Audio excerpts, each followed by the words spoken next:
ఈరోజు ఈరోజు సహోదరుల కూడికకి దేవుడు మన కొరకు ఏం సిద్ధపరిచారో చూద్దాము. మరి మన దేవుడు మనకి వాగ్దానం చేశారనమాట. ముదిమి వచ్చే వరకు మనల్ని ఎత్తుకునే దేవుడు అని చెప్పి. అంటే లాస్ట్ వరకు how God carries us until last. మనకేదైనా విషయంలో దేవుడు వాగ్దానం చేసినప్పుడు అంతం వరకు కూడా దేవుడు మనల్ని ఏ రీతిగా దానిలో మనకి తోడుగా ఉండి, అది నెరవేర్పు వచ్చేంత వరకు కూడా తోడుగా ఉండే దేవుడిగా మన దేవుడు ఉంటా ఉన్నాడనమాట. అట్టి రీతిగా కొంతమంది జీవితాల్లో దేవుడు ఏ రీతిగా తోడుగా ఉన్నాడో చూద్దాము. అయితే దేవుడు తోడుగా ఉండే దేవుడు. అయితే మనము దానికి విధేయత మన సైడ్ నుంచి మనం కూడా దేవుడితో నడిచినప్పుడు మాత్రమే అది జరుగుతది. అట్టి రీతిగా దేవుని మాట వినకుండా దేవునికి వ్యతిరేకంగా వెళ్తే కూడా ఏ రీతిగా అవుతదో కొంతమంది జీవితాల నుంచి మనం చూద్దాము. అంతం వరకు దేవుడు ఎలా మనల్ని కాపాడతారు అనేది. ఆదికాండము 28వ అధ్యాయము.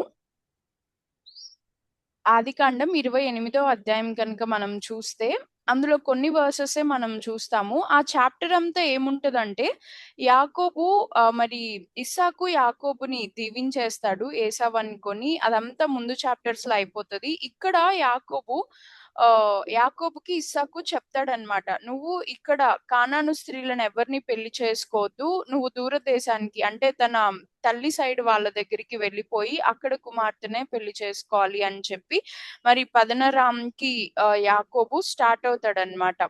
ఆ చాప్టర్ అంతా ఈ సందర్భంతో స్టార్ట్ అవుతది. మరి మనం 12వ వచనం నుంచి 15వ వచనం వరకు గనుక చూస్తే, ఆదికాండము 28, 12-15 వరకు మనం చూస్తే, అప్పుడతడు ఒక కల కనెను. అందులో ఒక నిచ్చెన భూమి మీద నిలబడియుండెను. దాని కొన ఆకాశమునంటెను. దాని మీద దేవుని దేవదూతలు ఎక్కుచూ దిగుచూ నుండిరి.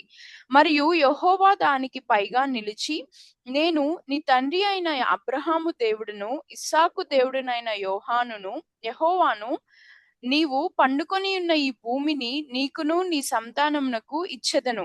నీ సంతానము భూమి మీద లెక్కకు ఇసుక రేణువ వలె అగును. నీవు పడమటి తట్టును, తూర్పు తట్టును, ఉత్తరపు తట్టును, దక్షిణపు తట్టును వ్యాపించెదవు. భూమి యొక్క వంశములన్నీయు నీ మూలముగాను, నీ సంతానము మూలముగాను ఆశీర్వదింపబడును. ఇదిగో నేను నీకు తోడైయుండి, నీవు వెళ్ళు ప్రతి స్థలమందు నిన్ను కాపాడుచు ఈ దేశమునకు నిన్ను మరలా రప్పించెదను. నేను నీతో చెప్పినది నెరవేర్చు వరకు నిన్ను విడువనని చెప్పగా. ఇక్కడ మనం చూస్తే యాకోబున్న పరిస్థితి ఏంటి అంటే, ఏశావు మరి ఆశీర్వాదం పొందుకోలేని కారణాన్ని బట్టి యాకోబు మీద మరి కోపం చేత రగిలిపోతా ఉన్నాడు. మరి తన తండ్రేమో నువ్వు ఇక్కడి నుంచి వెళ్ళిపోయి అటు ఒక కుమార్తెను పెళ్లి చేసుకో అని చెప్తాడు. ఇక్కడ యాకోబు ఉన్న పరిస్థితి ఒంటరి పరిస్థితి. మనం ముందంతా కూడా చదువుకుంటే ఈ చాప్టర్‌లో ముందు వర్సెస్ మనకు అర్థమవుతా ఉంటదన్నమాట. కానీ మరి ఆ సమయంలో తను ఉంటా ఉన్నప్పుడు తన తండ్రి మాట అంగీకరించి తను ఎళ్ళినప్పుడు, ఆ ఒంటరితనంలో దేవుడు యాకోబుని ఎలా ఇక్కడ ఆదరిస్తున్నాడో మనం చూస్తా ఉండుండొచ్చన్నమాట. ఆదరించడమే కాకుండా తను పొందుకోబోతున్న బ్లెస్సింగ్స్ ఏవైతే ఉన్నాయో దాని గురించి దేవుడు చెప్తా ఉన్నారు. అవి నేను ఖచ్చితంగా చేస్తాను అన్న అష్యూరెన్స్ కూడా యాకోబుకి దేవుడు ఇక్కడ ఇస్తా ఉంటున్న పరిస్థితన్నమాట. అనేక మార్లు మన జీవితంలో కూడా అటువంటి ఒంటరితనం మనం ఫేస్ చేసి ఉండవచ్చు. అంటే మన వస్తున్న పరిస్థితిని బట్టి మరి మన అనుకున్న వారు దూరం అయిపోతున్న పరిస్థితులను బట్టి అలాంటి ఆహ్, ఒంటరి సమయాల్లో కూడా దేవుడు మనకి తోడుగా ఉండే దేవుడు అని మనకిక్కడ అర్థమవుతా ఉంది. నిజంగా అదే నిరీక్షణ యాకోబుకి కనుక లేకపోయుంటే, మనం తర్వాత చూస్తే యాకోబు ఆహ్, తనంతా కూడా ఆహ్, దేవుడు ఏ రీతిగా తనకి సహాయం పడతాడో అని ఉంటది. ఇక్కడ ఒకసారి 21 వర్సెస్ చదివితే యాకోబు నేను తిరిగి నా తండ్రి ఇంటికి క్షేమంగా వచ్చినట్లు దేవుడు నాకు తోడైయుండి నేను వెళ్ళుచున్న ఈ మార్గంలో నన్ను కాపాడి తినుటకు ఆహారమును, ధరించుకొనుటకు వస్త్రములను నాకు దయచేసిన ఎడల యెహోవా నాకు దేవుడయ్యుండును. అంటే తను బేసిక్ నీడ్స్ గూడా దేవుడు నాకు సహాయం చేస్తాడు. ఎందుకంటే తన అనుకున్న వారు ఆ ముగ్గురు తనతో లేరు. కానీ దేవుడు మాత్రమే తనకి తోడుగా ఉన్నట్లు మనం ఇక్కడ చూస్తా ఉంటామనమాట. తల్లి, తండ్రి కూడా అనేక మార్లు మనకి దూరంగా ఉంటున్నప్పుడు దేవుడు మాత్రమే మనకి సహాయకుడుగా ఉంటాడు అని చెప్పి ఇక్కడ మనకు అర్థమవుతా ఉంది. అయితే మనం ఇక్కడ యాకోబుని కొంచెం సేపు స్టడీ చేస్తే గనక, యాకోబు ఫస్ట్ నుంచి ఈ మోసగాడుగానే మనకి కనిపిస్తా ఉంటాడనమాట. అయితే దేవుడు ఎక్కడా కూడా యాకోబు చేసిన తప్పుల్ని ప్రైజ్ చేస్తున్నట్టు మనం చూడం. అంటే యాకోబు చేసింది కరెక్ట్ అని దేవుడు యాకోబుని దీవించినట్టు మనం చూడమనమాట. కానీ ఎప్పుడైతే యాకోబు ఇస్సాకు మాట విని మరి బయలుదేరినప్పుడు దేవుడు తన కృపని బట్టి తన వాగ్దానాన్ని నెరవేర్చుకోవడానికి యాకోబుని ఎన్నుకున్నట్టు మనం చూస్తా ఉంటాము. అయితే ఇక్కడ మనం చేస్తున్న తప్పుల్ని బట్టి దేవుడు మనల్నెప్పుడు విడిచిపెట్టే దేవుడు కాదు. అయితే మనం దానికి తగిన పశ్చాత్తాపం మనలో కలిగినప్పుడు కేవలం ఆయన కృపని బట్టే మనం మనల్ని ఆయన మళ్ళీ తిరిగి సంపాదించుకునే వారిగా ఉంటారనమాట. అనేక వాగ్దానాలు మన జీవితంలో కూడా దేవుడు ఇచ్చి ఉంటాడు. కానీ వాటి ఫలితాలు మనం చూడలేకపోతా ఉంటాం కొన్ని మార్లు. ఈ సమయంలో దేవుడు నాకు అర్థం చేసింది ఏంటి అంటే, ఆ యొక్క వాగ్దాన ఫలాలు మనం చూడగలగాలి అంటే, ఒంటరితనాలు మన జీవితంలో ఉంటా ఉంటాయి. దాని తర్వాత వచనాల్లో కూడా మనం చూస్తే మరి యాకోబు తన తల్లి ఇంటి వారి దగ్గరికెళ్తాడు. లాబాను దగ్గరికెళ్తాడు. అక్కడ పని చేస్తాడు. మరక్కడ లేయానిచ్చి పెళ్లి చేస్తారు. తను రాహేల్‌ని ఇష్టపడినప్పుడు. ఇదంతా కూడా తనకి అక్కడి నుంచి మార్గమంతా కూడా స్మూత్ ఉన్నట్లు మనం ఏం చూడం.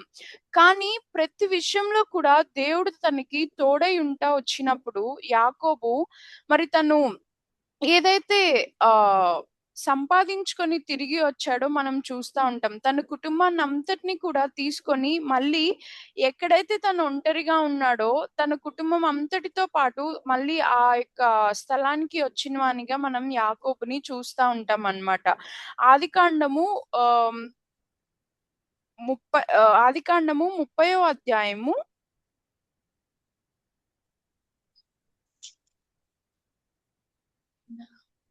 ఒక్క నిమిషం.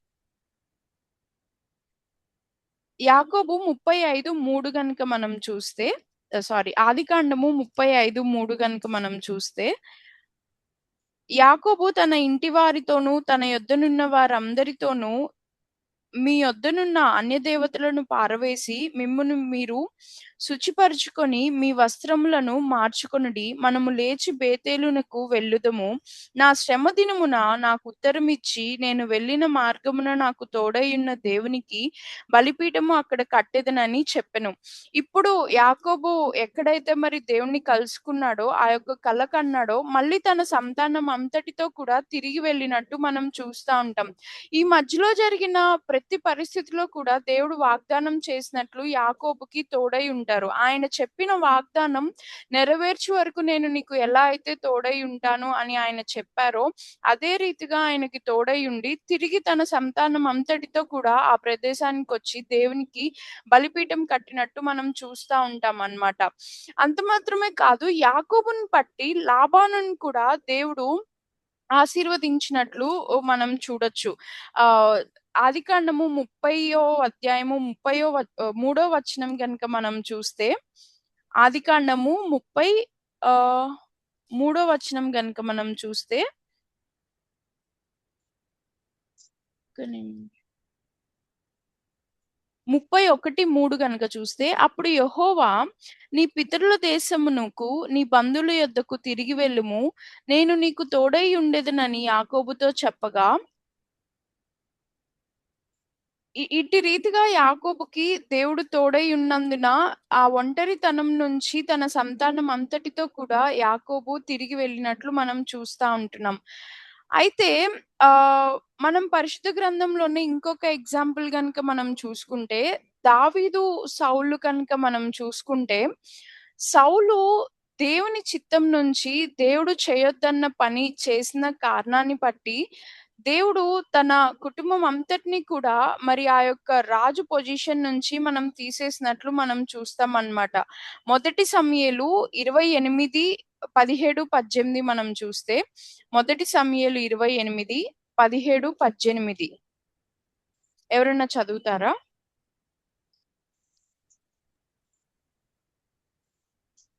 యెహోవా తన మాట తన పక్షముగానే నెరవేర్చుచున్నాడు. నా ద్వారా ఆయన సెలవిచ్చియున్నట్టు నీ చేతి నుండి రాజ్యమును తీసివేసి నీ పొరుగువాడైన దావీదునకు దానినిచ్చియున్నాడు. యెహోవా ఆజ్ఞకు నీవు లోబడక అమాలేకీయుల విషయములో ఆయన తీక్షణమైన కోపము నెరవేర్చకపోయిన దానిని బట్టి యెహోవా నీకు ఈవేళ ఈ ప్రకారంగా చేయుచున్నాడు.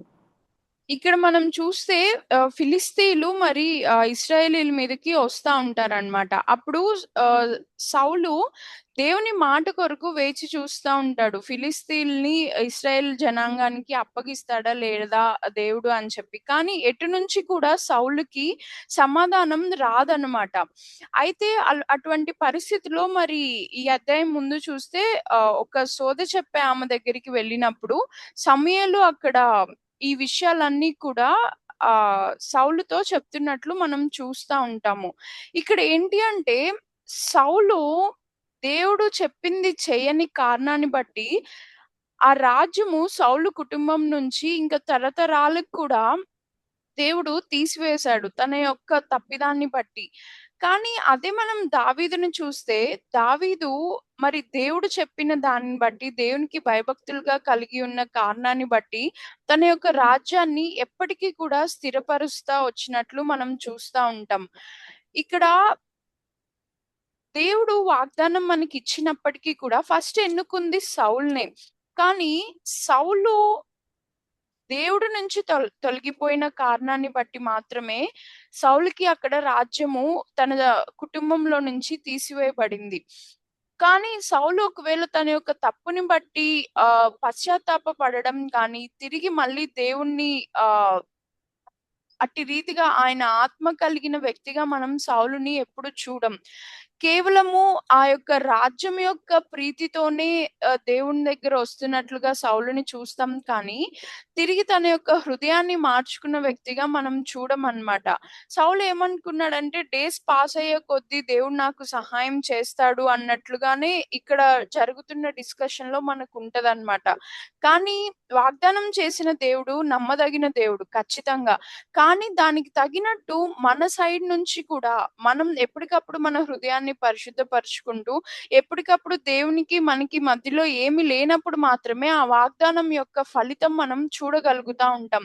ఇప్పుడు మనం యాకోబును తీసుకున్నా కూడా, యాకోబు ఇస్సాకు మాట విని వెళ్ళిన కారణాన్ని బట్టి, దేవుడు తనకి తోడై ఉన్న కారణాన్ని బట్టి, అదే మార్గంలో వెళ్ళిన కారణాన్ని బట్టి యాకోబు మళ్ళీ రెస్టోర్ చేయబడినట్టు మనం చూస్తా ఉంటామన్నమాట. మోసగాన్ని అంటే తన యొక్క పేరును కూడా దేవుడు ఇశ్రాయేల్‌గా మారుస్తా ఉంటాడు. ఒక ట్రాన్స్‌ఫర్మేషన్ అనేది మనం యాకోబు జీవితంలో కూడా చూస్తా ఉంటాం. కానీ సౌలు జీవితంలో ఆ యొక్క ట్రాన్స్‌ఫర్మేషన్ అనేది ఉండదు. సమయాన్ని బట్టి దేవుడు మారతాడేమో అని అనుకున్నాడేమో కానీ, తన హృదయాన్ని మార్చుకున్న వ్యక్తిగా మనం సౌలుని చూడం. మనం కూడా మన యొక్క పరిస్థితిని బట్టి, దేవుని యొక్క కృపని బట్టి మాత్రమే రక్షించబడి ఉన్నాము. ఈ యొక్క ఆత్మీయ జీవితంలో అనేకమైన వాగ్దానాల నెరవేర్పు మన జీవితంలో ఇంకనూ చూడలేకపోవడానికి కారణాలు అనేక మార్లు మన యొక్క హృదయ స్థితి, మనం దేవునితో ఏ రీతిగా ఉంటున్నామనేది మనల్ని మనం పరీక్షించుకోవాలని దేవుడు ఆశిస్తా ఉంటున్నారనమాట. ఒంటరి పరిస్థితులు మన జీవితంలో ఉంటా ఉంటాయి.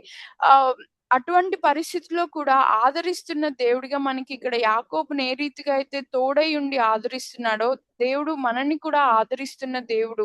ఈ ఆత్మీయ జీవితం అంత ఈజీగా ఏమి ఉండదు. వాగ్దానం చేసిన తర్వాత ఎన్నో మార్లు మనకి ఎదురు దెబ్బల్లాగా వస్తూనే ఉంటాయి. కానీ అవన్నీ కూడా మనల్ని ఫైన్‌గా అంటే స్పిరిచ్యువల్‌గా ఇంకా మనల్ని తన మహిమ కొరకు వాడుకోవడానికే కానీ అవేవి మనకి హార్మ్ చేసేవి కాదు.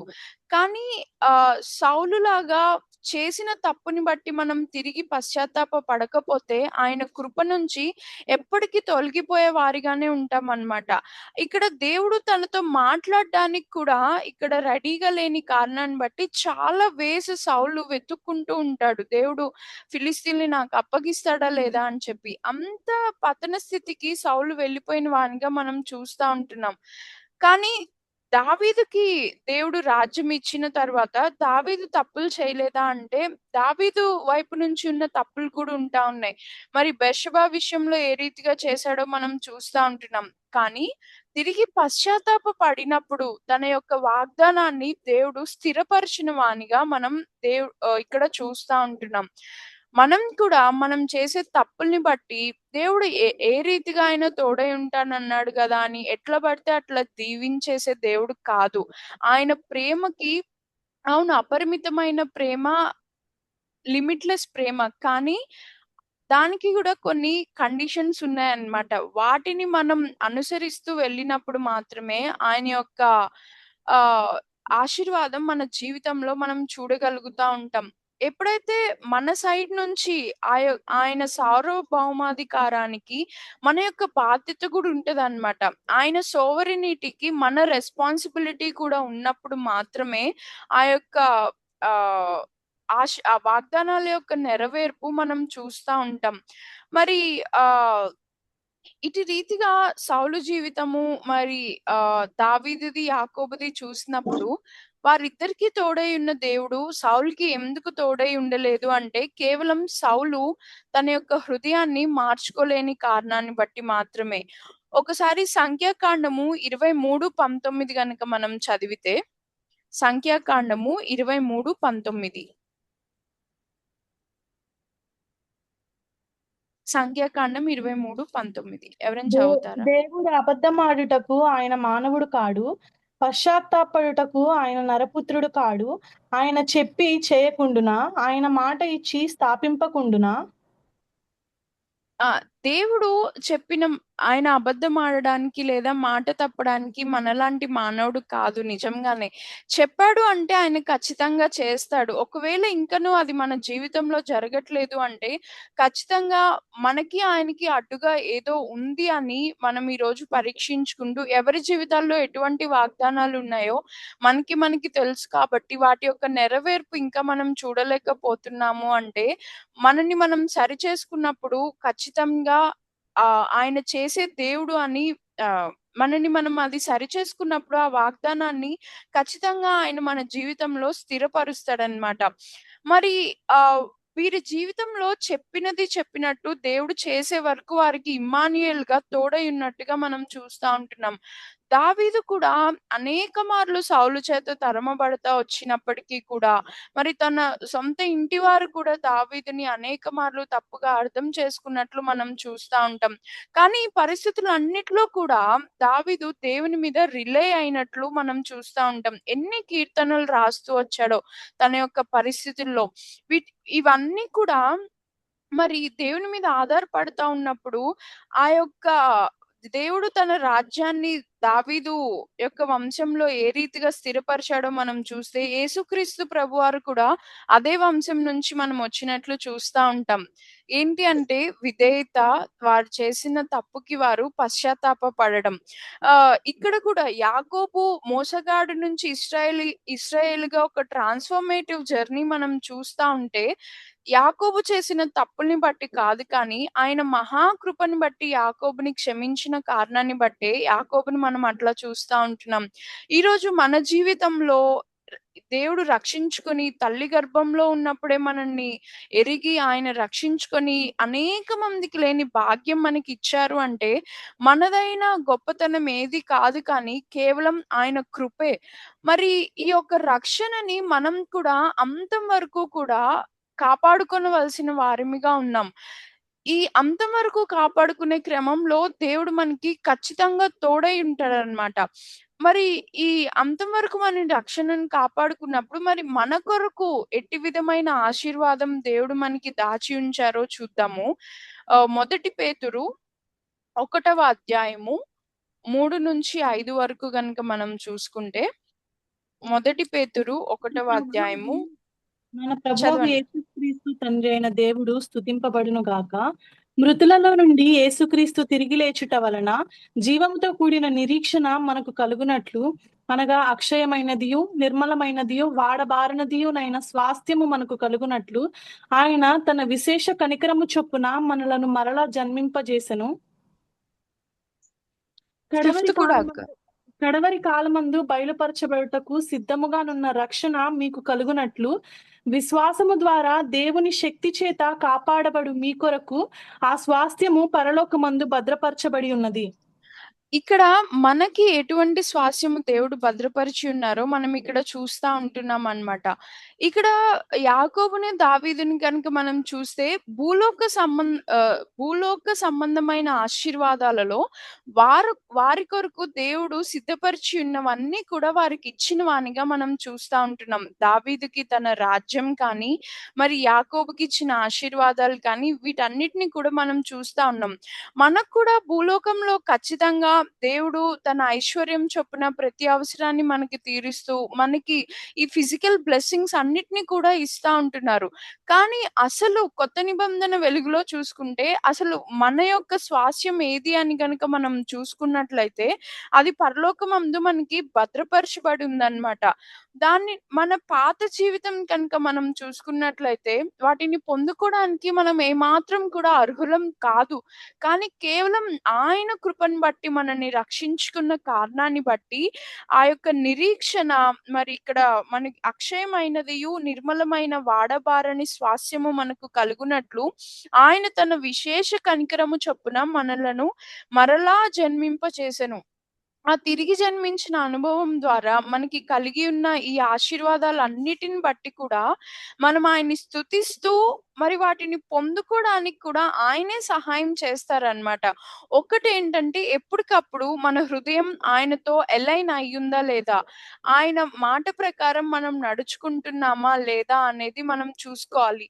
ఈ కడవరి దినాలలో మనల్ని డైవర్ట్ చేసే ఆహ్, థింగ్స్ అపవాది చాలా మనకి ఆహ్, మన జీవితంలోనికి ఎలో చేస్తా ఉంటారనమాట. మరిక్కడ మనం కింద చూస్తే ఒకసారి సెవెంత్ వర్స్ కనుక చూస్తే, మొదటి పేతురు 1వ అధ్యాయము 7వ వచనం చూస్తే, నశించిపోవు సువర్ణము అగ్ని పరీక్షల వలన శుద్ధపరచబడినది కదా! దానికంటే అమూల్యమైన మీ విశ్వాసము ఈ శోధనల చేత పరీక్షకు నిలిచినదై యేసుక్రీస్తు ప్రత్యక్షమైనప్పుడు మీకు మెప్పును, మహిమయు, ఘనతయు కలుగుటకు కారణమగును. శోధనలు, శ్రమలు రావని దేవుడు మనకెక్కడా కూడా వాగ్దానం చేయలేదు. అవి వచ్చినప్పుడు కూడా ఇమ్మానుయేల్ దేవుడిగా మనకి తోడై ఉండి, మనని ముదిమి వచ్చే వరకు కాపాడుతాను అన్న వాగ్దానం దేవుడు మనకిచ్చారన్నమాట. మరి యాకోబు, దావీదు జీవితంలో కూడా దేవుడు ఎక్కడా కూడా వారికి ఏ శ్రమలు లేకుండా వారి యొక్క వాగ్దాన ఫలాలు వారు పొందుకున్నట్లు మనం చూడట్లేదు. కానీ అవి ఉంటున్నప్పటికీ కూడా యాకోబు ఎన్నో కుటుంబ పరిస్థితుల ద్వారా గో త్రూ అయినట్టు మనం చూస్తా ఉంటాం. దావీదు సౌలు చేత ఎన్నో కష్ట సమయాలు గో త్రూ అయినట్టు మనం చూస్తా ఉంటాం. బట్ స్టిల్ దేవుడు వారికి తోడుగా ఉంటూ వచ్చారన్నమాట. మనకి కూడా అనేకమైన శ్రమలు, శోధనలు ఖచ్చితంగా ఉంటా ఉంటాయి. దేవుడు తోడై ఉన్నప్పుడు వాటన్నిటిని కూడా మనం జయించి ఈ ఏదైతే స్వాస్యము మన కొరకు భద్రపరిచి ఉన్నారో అది మనం పొందుకోవాలని దేవుడు ఈ సమయంలో మన నుంచి ఆశిస్తా ఉంటున్నారనమాట. కనుక అంతం వరకు కూడా తోడై ఉండే దేవుడు ఆయన వాగ్దానం నెరవేర్చే వరకు కూడా మనల్ని మోసే దేవుడిగా ఉంటారని ఆయన ఇచ్చిన ఆ యొక్క ఆదరణ బట్టి ఆరాధిస్తూ మరి సరిచేసుకుంటూ ఆ యొక్క స్వాస్యాన్ని మనం పొందుకోవాలని ఈ చిన్న వాక్యం దేవుడు దీవించును గాక.